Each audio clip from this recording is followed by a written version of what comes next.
into series soon, but let's do a little more with sequences. And let's try, that's a cute one, a sub n equals n plus 1 over n. And let's just generate a few terms of the sequence. If n is equal to 1, then we get, what, 2 over 1, which is 2. And if n is equal to 2, we get 3 halves. N is equal to 3, we get 4/3. And then we start to feel a pattern coming on here.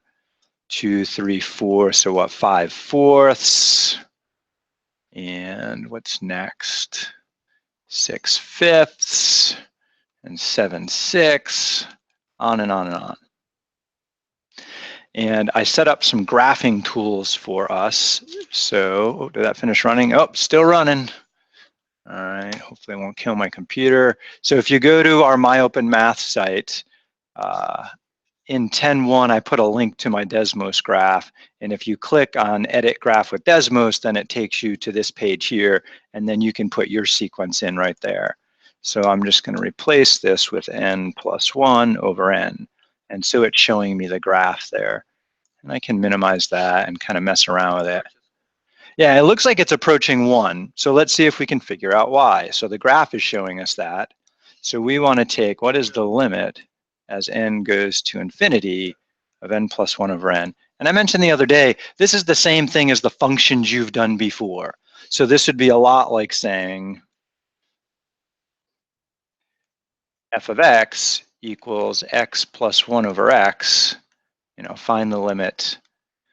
Is there a horizontal asymptote here as x approaches infinity of x plus 1 over x? We're just focusing on a few less input values.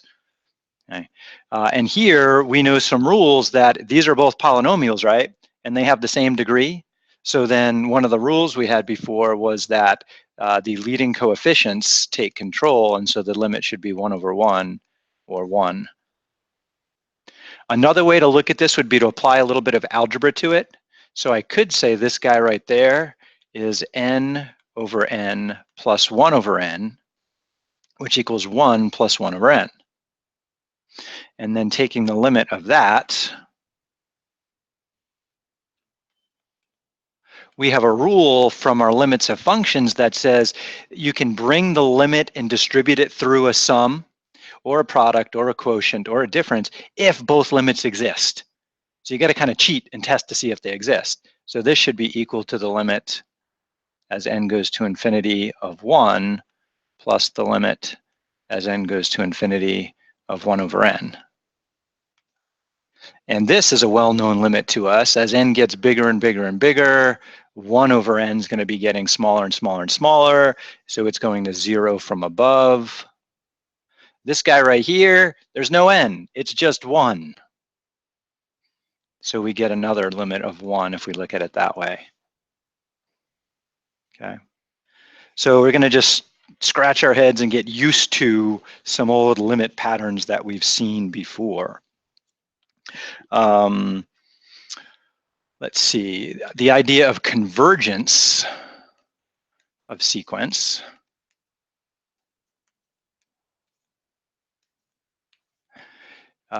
If we have some sequence a sub n,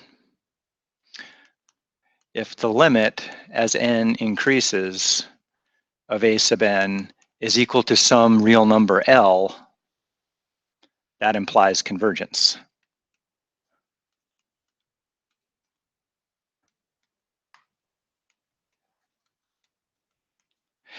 So that L has to be a real number.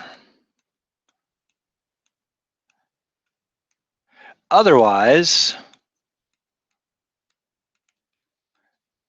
it diverges.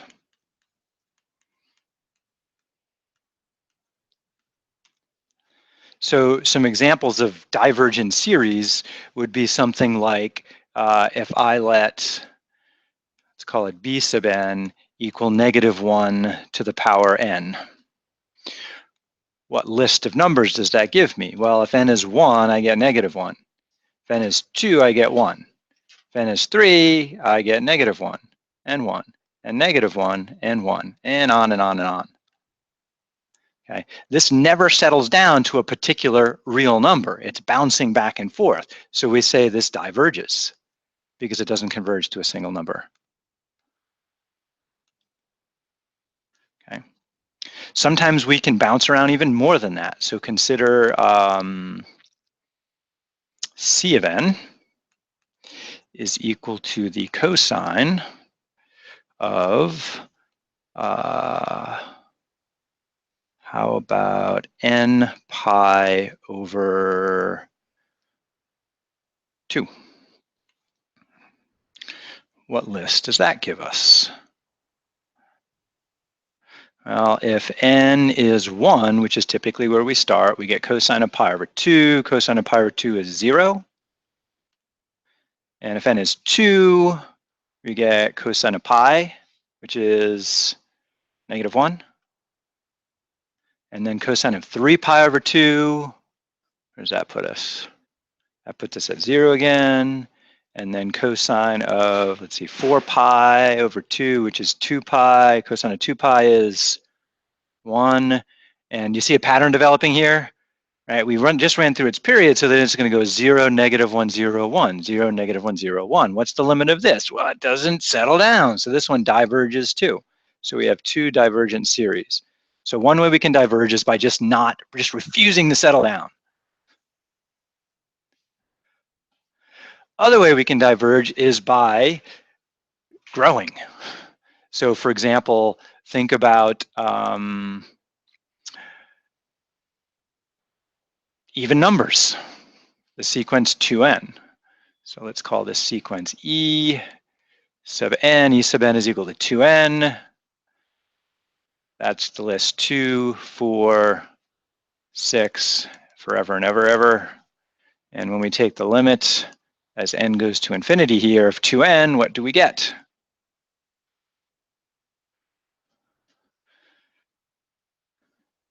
Infinity? Yeah, this is kind of a trick question. It's is infinity a real number? No, it is not a number. Not a number. This limit does not exist.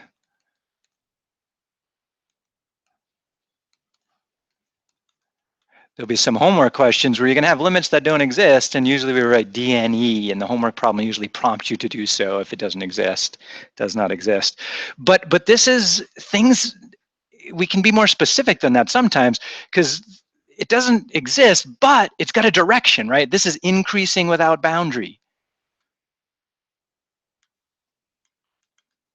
which is information. So it's not a total loss.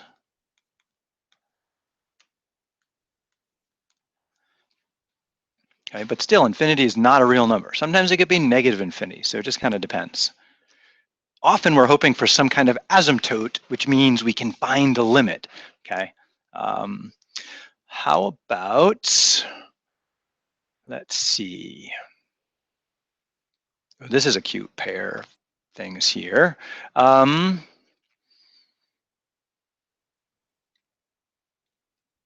Consider the following situation. There's 0, there's 1 meter, and I should have put that down lower. Let's move you. Okay. Oops. Stop it. Ah, help. Okay. And then here is me. Oh, that's kind of short-legged. My legs are a little longer than that. Okay. All right, so here I am, and I need longer legs than that. How am I going to do that? Let's see, can I stretch my legs out? Let's see, what if I do that? And just add some more leg. I look like a Tyrannosaurus Rex with his stubby little arms. Okay, so here I am, and I want to walk this meter. And so I'm going to do so by first walking half the distance there. And then I'm going to pause. And guess what I'm going to do next? I'm going to walk half the remaining distance. And I'm going to pause. I'm going to walk half the remaining distance. And I'm going to continue this pattern. And so there's two things going on here. We have n, me taking a step, 1 step, 2 step, 3 step, and so on. We have the actual step that I'm taking at the time, and then we have the distance that I've traveled. So two different things we'll take a look at there. Okay, so let's see. My first step, I stepped 1/2 units, and let's see, after 1/2 unit, I am 1/2 unit from where I started with, 1/2 a meter. Then I added on 1/4 of a meter to that. So altogether, I've walked 3/4 of a meter. All right. And then I'm going to take 1/8 of a meter step, and let's see, 7/8. Yeah, 7/8. And then 4, I'm going to jump a 1/16. What are we going to have there? 15/16. So we're starting to see a pattern developing in these numbers here. Okay. So let's see. I want to jump down and eventually, like, what was my 10th step like?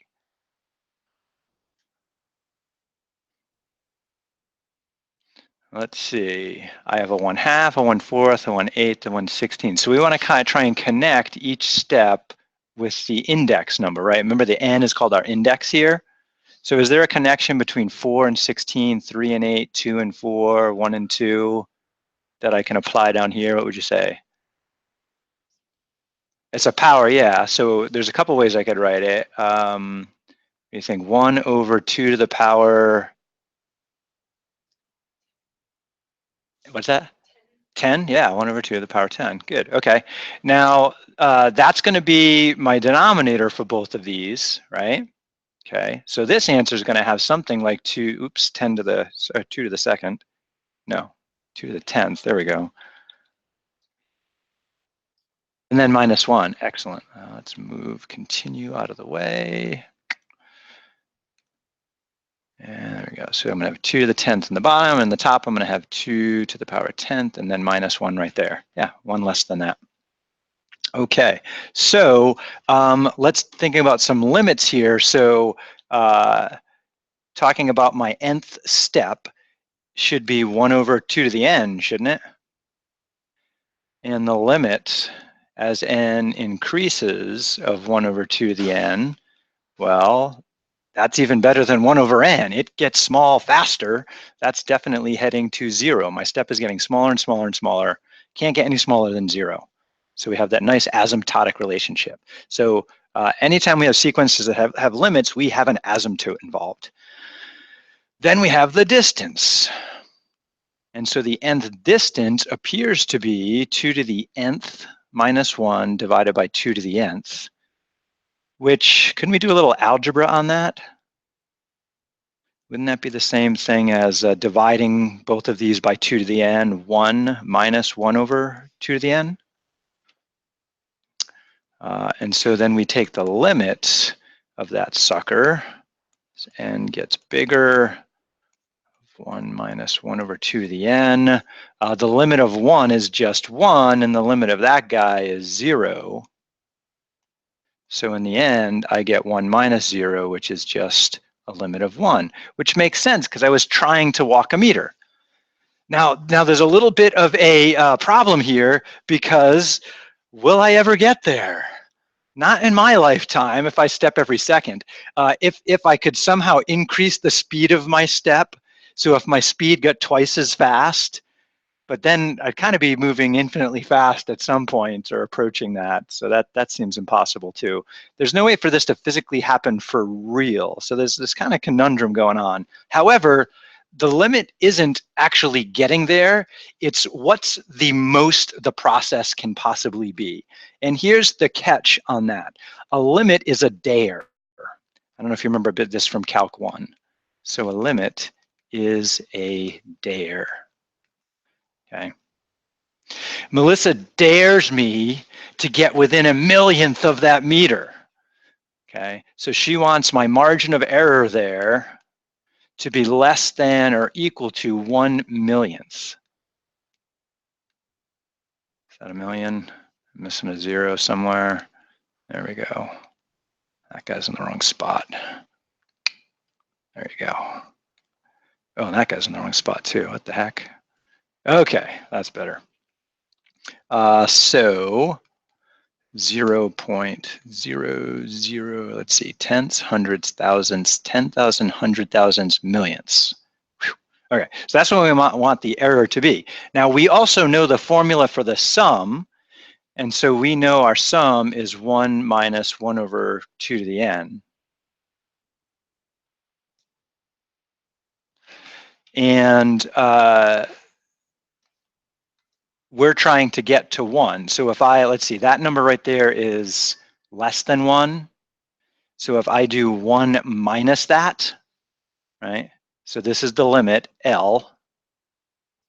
This is my sequence. Let's call it S sub n for sequence. I want the distance between the actual limit and my approximation of the limit to be less than that there. Tenths, hundreds, thousands, 10,000, 100,000, millions. There we go. Okay. So I don't know if you remember looking at deltas and epsilons way back in calculus. Okay.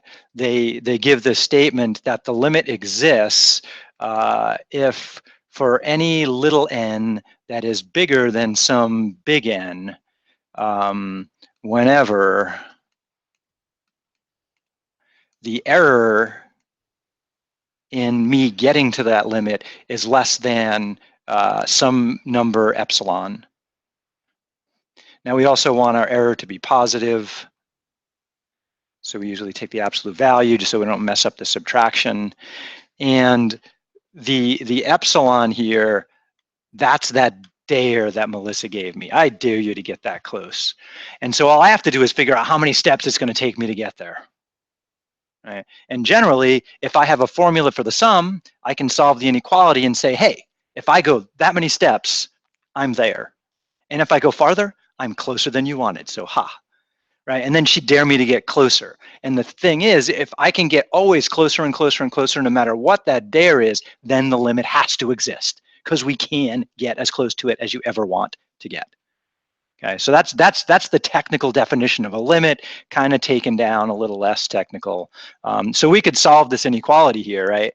1 minus 1 distributing the negative, I get 1 over 2 to the n.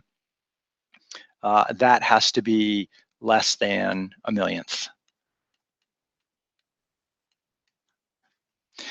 Everything's positive, so I can kind of cross multiply. So that means that million has to be less than 2 to the n.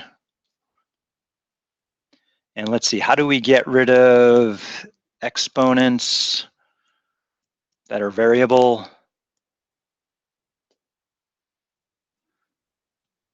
Anybody recall the trick? Logarithms, yeah, logarithms. So I'd take a logarithm of both sides. Natural log is kind of our favorite one. So then I'm going to get the natural log of a million. I want that to be less than the natural log of 2 to the n.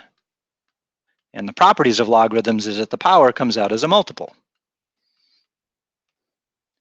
Okay, so that means my dividing by the natural log of 2, let's see, is that okay to do? Ooh. Do I have a signer there somewhere? I want my limit to be within that. Natural log of 2 is negative, isn't it?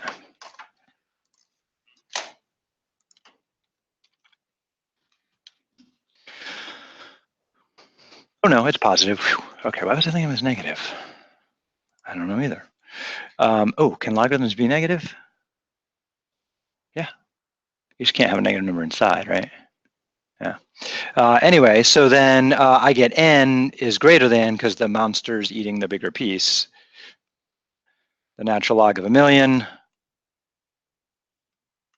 divided by the natural log of 2. And so if we just ask Google or our calculator what that is, so let's sneak in here, natural log of 123 divided by, my calculator says, hey, you want to take at least 20 steps. 19 is not going to be quite enough. Okay. So what I've discovered here is, given that there, if I let capital N be, let's call it 20 just to be safe, if I take at least 20 steps, I'll be close enough. So let's just see if that's the case.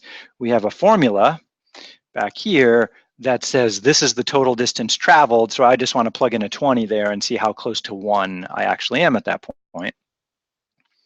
So I get, let's see, if I state it the original way, 2 to the 20th minus 1 divided by 2 raised to the 20th, enter, and let's see, 0.9, so tenths, hundreds, thousands, 10,000, 100,000, millions. Yeah, I'm within a millionth of where I want to be, right? So just double checking, if I take 1 minus this number, there's my 9 in the 7th decimal place. Millions is the 6th decimal place. So I am a little closer than she said to be, barely. Okay. But if I take 21 steps, I'm still good, or 22, or so on. So this is now my error. Okay. So now I'm half a millionth, which is pretty darn good, huh? I beat the dare. All right, let's play with some other stuff. So, so that's the technical definition. Sometimes it's easy to prove that dare, given some margin of error, finding how far out in the sequence you need to be close enough. Other times it's a pain in the butt to come up with that number. So we have other techniques that kind of make it a little easier. Another one about sequences, if a sequence is bounded, that way we can identify some maximum value. The sequence is always less than. So maximum could be a minimum depending on which direction it's headed. And monotonic.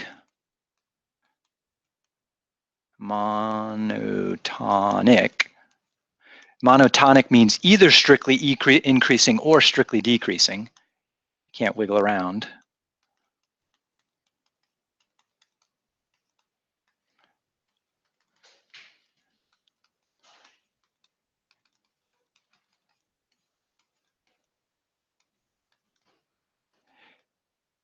If these two things are true, that it's bounded. So for example, if it's strictly increasing, highlighter, then I would want there to be a maximum. So if I can say, hey, I know the sequence of numbers is always less than 2, and I know it's always rising. Well, if it's always rising, but it's got to be less than 2, doesn't it mean it has to have a limit? Right? Or other way around. If somebody says, hey, I know the sequence is always dropping, and it's always above 0, there's a minimum. That means, hey, there's got to be a limit. I might not be able to tell you what the limit is, but I know it exists. It converges. So these two things together imply convergence. So if I, oops, Control Z, pen, there we go. So if I have bounded as true and I have monotonic as true, then these two things together imply convergence. Oops.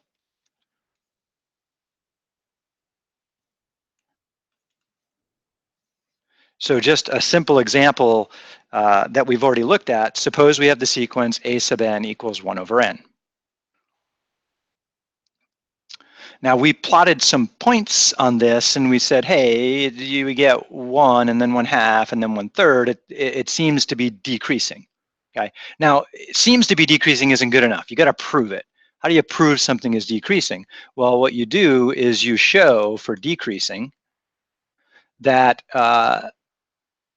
any particular term, the next term after it has got to be, let's see, less than it.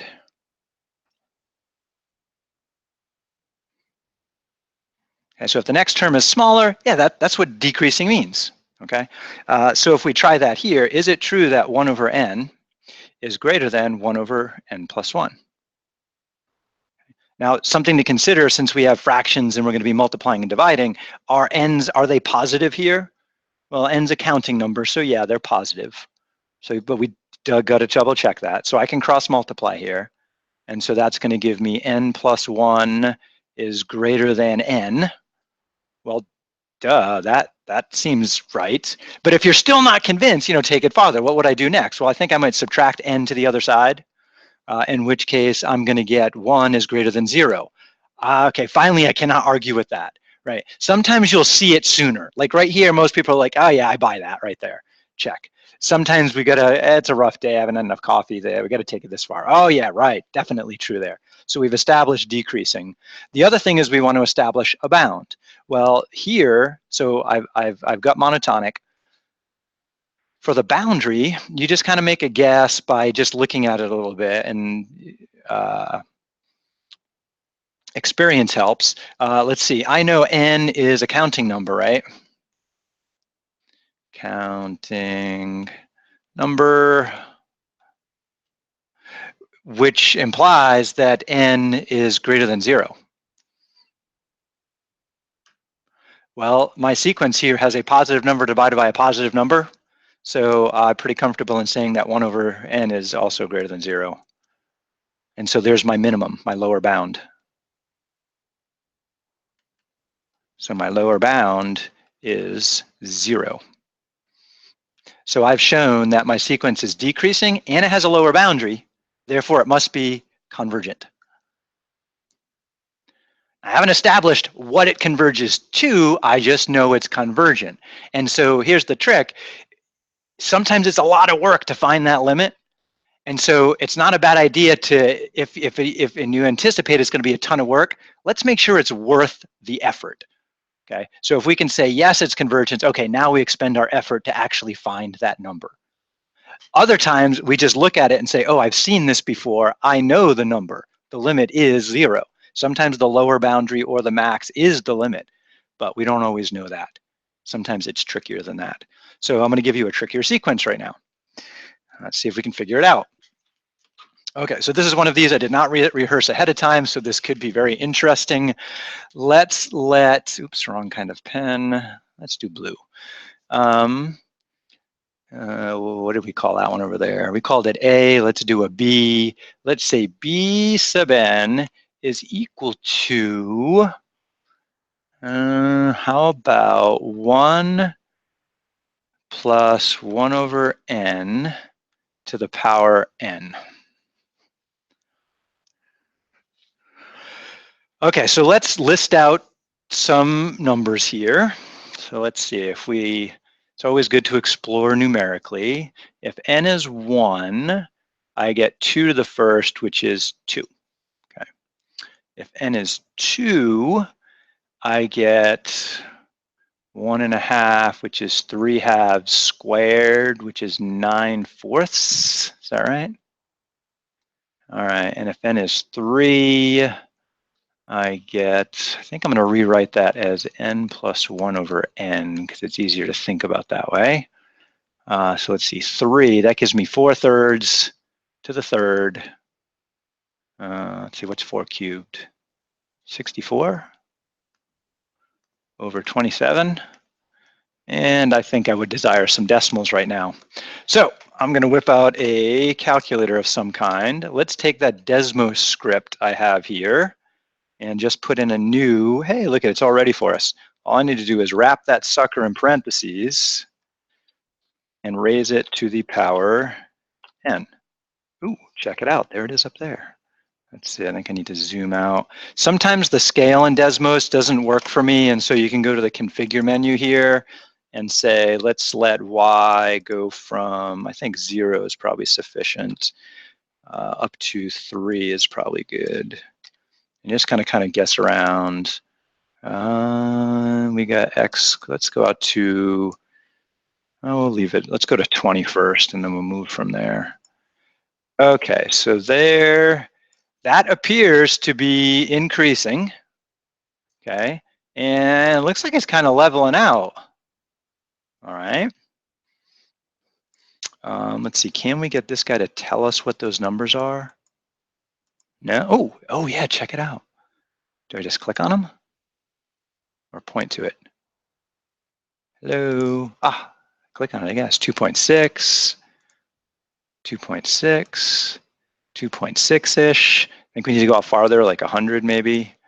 Terms, configure, oh no, yeah, X, right? X, let's go out to 110 maybe. Go away. I looks like it's leveling out pretty good, but how do I know it's not going to do some crazy wiggling later? Or maybe it's wiggling super minutely and I can't tell over there. We could click on one of these guys.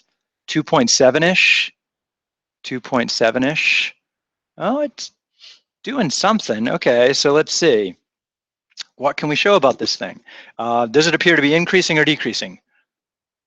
Increasing, right? So for increasing, then it would be up to us to show somehow that, let's see, if it's increasing, then the next term would have to be bigger, right? Okay.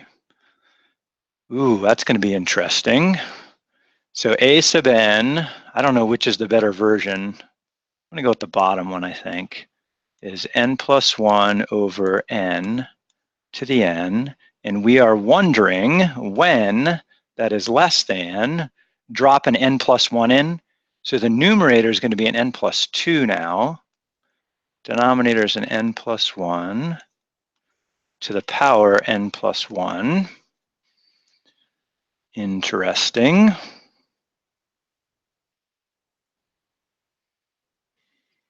Well, n plus 1 means we can break this side into a product. So let's try n plus 2 over n plus 1 to the n times n plus 2 over n plus 1. You with me on that one? So I'm just breaking up that plus 1. Everything's positive here because n is greater than 0. So maybe this has a power of n, that has a power of n. Let's divide that sucker over to this side. Or multiply by the reciprocal, perhaps. I'm thinking reciprocal. Yeah, okay. So that's going to give me this one, n plus 1 over n to the n times, let's see, reciprocal of this guy. Oh, that's not as nice as I'd hoped. N plus 1 over n plus 2 to the power n. That's supposed to be less than somehow, n plus 2 over n plus 1. Did I do that right? I think so. Well, since these have the same power, we can multiply the bases together. Somehow I was hoping stuff would cancel. Darn you. So we're going to have n plus 1 times n plus 1 over n times n plus 2, all to the power n. And that's less than n plus 2 over n plus 1. Sheesh. Nothing's volunteering to go away here, is it?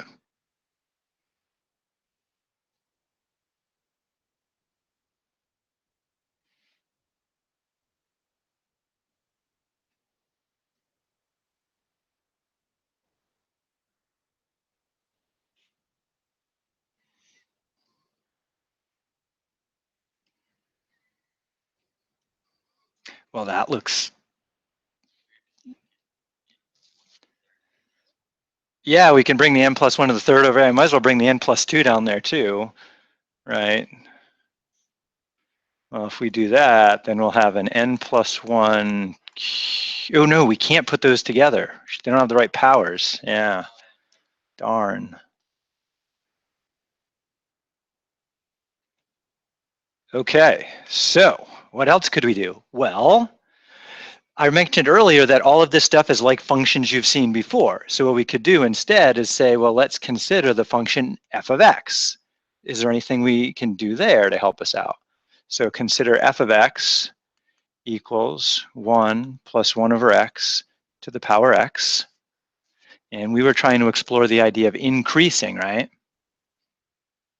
Well, for functions, increasing means f prime of x has to be greater than 0. Ooh, but we have x in the base and the power, which means we'd have to use logarithmic differentiation. We don't have enough time for that.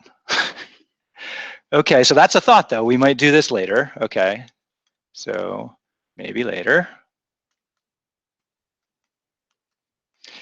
Okay, so the graph looks pretty darn increasing, but looks aren't good enough. You can't just say it's increasing because it looks good. So other thing we could do, could we just jump straight to the chase here and say, hey, why can't we just take the limit as x goes to infinity here, or n, whatever you want to call it, of 1 plus 1 over x to the x? Why the heck not? Exponent in both places is a problem, because if I cheat and plug this in, then it looks like it's 1 to the power infinity, which sometimes is 1 and sometimes it's not. It kind of depends on how fast these two things are moving. Okay. According to our picture, does it look like it's 1? No, that ain't 1. It's 2.7 something. Maybe it's 3. It's slow growing. I don't know. Huh. You have an idea? No? Isn't there a video about this? Of this? Yeah. Oh, yeah, yeah. There's a video about this. We're not going to watch that, though, because this is too much fun messing around. Yeah. Okay. So do you remember the trick way back in Calculus 1 about what to do with an exponent in the base and the power? Logarithms. So what we do is say, hey, let's suppose this has a limit, and we're going to call it big L. All right, big L. If big L exists, then this is an equation, right? So forget about that sucker. We should be able to take the natural log of both sides. Okay. So then we have the natural log of the limit as x goes to infinity of 1 plus 1 over x to the power x. And that, oops, equals the natural log of L. And we have other rules about limits that say if you have a continuous function, you can move the continuous function through the limit as long as it's continuous through there and the limit exists. Well, we're guessing that it exists, so let's do it. So we take that limit in there and we end, or the log in there, so we get the limit as x approaches infinity of, now remember, when we take logarithms of a power, the power comes down, so I'll have the limit of x times the natural log of 1 plus 1 over x. And that's supposed to equal the natural log of L. Okay, so let's see. If I try to cheat again here and plug in infinity, let's say I get infinity there, natural log of 1 is what? 0. I get infinity times 0. Ooh, that's one of those indeterminate forms again. I don't know what that is. All right, so we tweak a little more. Oh, multiplying by x is the same as dividing by 1 over x. Let's try that. So then I get the limit as x increases of that natural log of 1 plus 1 over x divided by 1 over x. Okay, what if we cheat here? We get 0 over 0. Oh, is there anything I can do with limits of the form 0 over 0? Remember a French guy named L'Hospital? L'Hôpital. Yeah, there we go, L'Hôpital. Okay, yeah, we can apply L'Hôpital's rule to that. And L'Hôpital's rule says that if you have a function, a quotient, and the limit of the numerator and the limit of the denominator are both 0, then you can take the derivative of the top and the bottom separately, and the limit of the derivatives, the quotient of the derivative, should be the same as the limit of the quotient of the functions. Okay, so L'Hôpital's rule says take derivative, take derivative. All right, so limit as x goes to infinity of, oh gosh, the limit of a natural log is 1 over what's inside. So I'm going to have a 1 over 1 plus 1 over x times the derivative of what's inside. Well, the derivative of 1 is 0. Derivative of 1 over x is negative 1 over x squared. Hey, that's kind of cool, because what do I have down below? The derivative of 1 over x, which is negative 1 over x squared. Cool. Now we're making some progress. That volunteers to go away. And let's see, if I try to cheat here, that's going to go to 0. So this whole thing is going to go to, looks like it's going to 1, right? Wait a minute, the limit's not 1. You're right, it isn't. But remember, what was on the other side? What was on the other side was the natural log of our limit is 1. Oh, what does this mean? Well, natural log is base what? E. So this right here says e to the power 1 is L. L is E. E is like 2.7. Oh my gosh, that works. Isn't that exciting? That was pretty cool. Okay, it only took us, what, half an hour? All right, so remember, math is hard, but it's sometimes rewarding. So monotonic, bounded. There's one more thing I wanted to do with you with sequences we'll do tomorrow. It's about Newton's method. I don't know if you remember Newton's method for finding roots of functions. I'll refresh your memory on it later. It involves generating a sequence. So I'll show you what that sequence looks like, and I'll show you another trick for taking limits. And then tomorrow, mostly what we're going to do is dive right into sums, adding these sequences up. Okay, and then it gets more exciting. And I think Desmos does pretty well with sums. So get that 10.1 homework going. If you have any questions on it, let me know tomorrow, and we will start 10.2 tomorrow and a little bit of 10.3.